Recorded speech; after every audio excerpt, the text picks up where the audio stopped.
Come in, San Fernando. Hi, I wanted to make the comment that through all of this, this issue, the government is making it appear that they're trying to give a handout. No, it's well established in law in Trinidad and Tobago, and I know internationally as well. When you acquire properties or assets or whatever, you acquire not just the assets associated with it, but also the liabilities. And in this particular situation, many of the assets that CL Financial and Clico had are assets that have been bought with the money of the policyholders.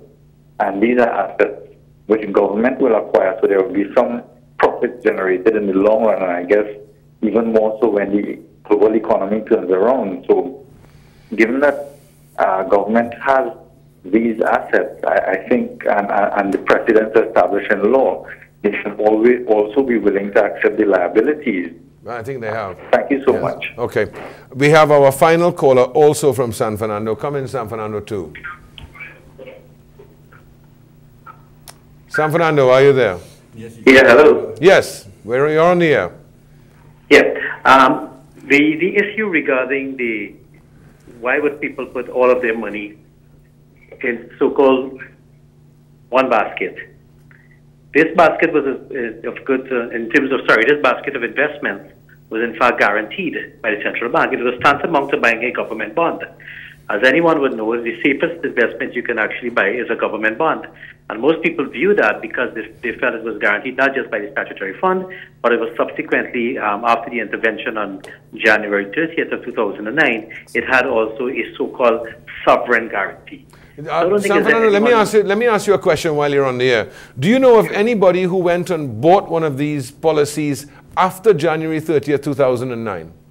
Several people. Oh, really? Not only did they bought it, but several people were encouraged to renew. Oh, no, renewal is one thing. Renewal is yes. one thing. But you know people who actually went and bought them anew? There were several people who bought investments after. That's very interesting. The EFP product. That's very interesting. I'm talking about significant, not just individuals and in some institutions who had found a way to leverage on the product. They did that because of the assurances. Because, as a matter of fact, they were told that this is as safe as it can get. You know, that not only have a stat fund guarantee, you have a sovereign guarantee. These EFPAs became sovereign bonds. That's how people My saw goodness, it. my goodness. That's how Okay, people saw it. Thank you, San Fernando, for that. Gentlemen, we have to take a break. We've taken the calls. We'll come back. Stay with us, viewers. We'll be back after a short break.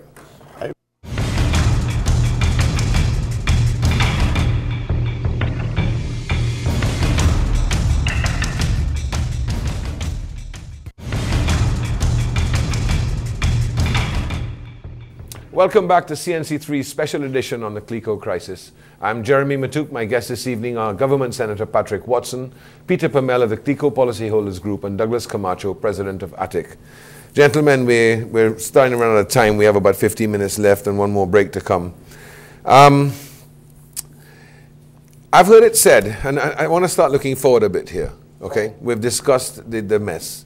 I've heard it said that CL's businesses were sometimes incompetently managed, and now that the government is responsible for their management, we need more competent management than has been installed. Now, this is no offense to senior public servants who have been installed as the chairpeople, etc. But are they the best choice in circumstances where these business units need to be made profitable so that taxpayers can get back the best return for their investment in the long run? Patrick, have first crack at that. Yeah, but I agree with the general principle that we have to get first-rate people. And in all fairness to even the previous administration, they probably did. You have people like Urek Bob, and you can't really fault a man like Urek But I'm talking about their business units, not the overall CL. Yeah, no, so I do believe, but the essential point that, and the current government is about to appoint, well, you heard that Mr. Yetming is chairman of Clico, and you're probably going to hear the rest of the board of directors very, very soon. These are competent people that you're talking about. And it is really something else. But the Clico thing is a real mess, as we keep saying here. Let me say something about CL Financial, because I don't want the confusion. I do agree with that. CL Financial Whereas we have been able to put figures in Clico, I mean, I'm telling you this, we have not been able to do the same with CL Financial. As yet. CL Financial is an amorphous body, and you cannot imagine. At one time when we were going into this, things kept changing by the minute. I'm not joking that somehow you would find that there is some firm that you've never heard about. I've heard it described as a labyrinth. Yeah. And when Douglas spoke about liquidating the assets, there may be as many liabilities in the whole of Clico Financial as there are assets as well. So there may be secured liabilities on these things.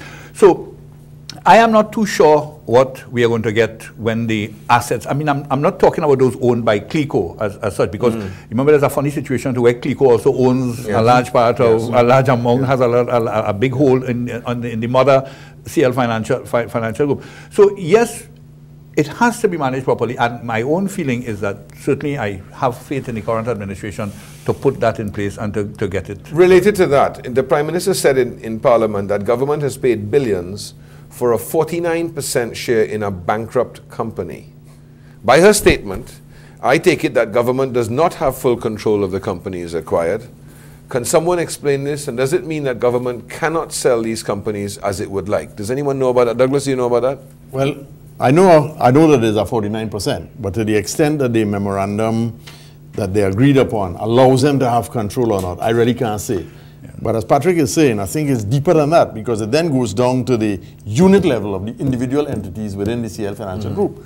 If you have a board that is looking at the CL Financial level, and there are 60, just to call a number, of companies that you think are 60, that might be 70, or might be 100 for all you know, and is every day finding it out, how deep can you go to make sure you could get your arms around it and control it, to ensure that from the country's perspective, the maximum value can be derived from it, from an orderly liquidation, etc., or sell-off of business units, to provide back to the country what I consider a loan by the people of Trinidad and Tobago.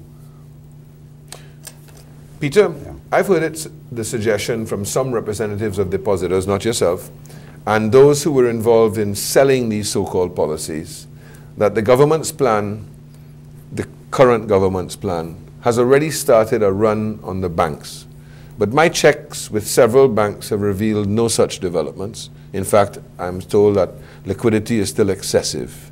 Are some people resorting to scare tactics? And in your view, is that responsible? I think, well, I don't know where you're checking, but I'll give you an example. At our meeting last Sunday or the Sunday before that, there was one policyholder who got up and made a very interesting presentation. You know what she said? She said, the state enterprises, the government state enterprises are, as far as she's concerned, are the people who started the run on Clico. Because there was a run on Clico, while the then chairman, Mr. Lawrence Dupree, went to the government central bank, cap in hand, saying, I need liquidity support.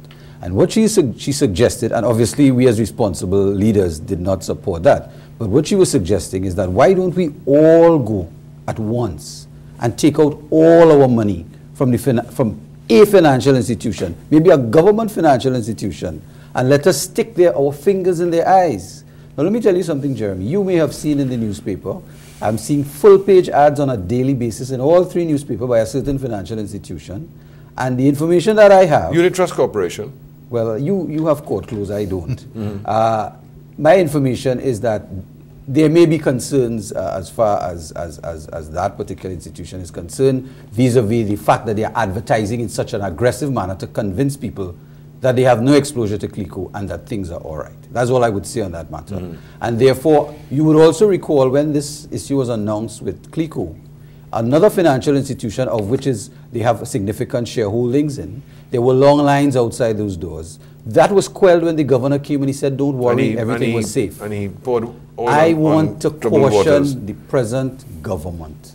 They have to tread very cautiously here. The people who have that $12 billion who represent that $12 billion of liabilities, they are not hand-to-mouth people. They are people who have investment in other financial institutions, and they can be very disruptive in terms of this financial system. So we are trying to keep the thing together.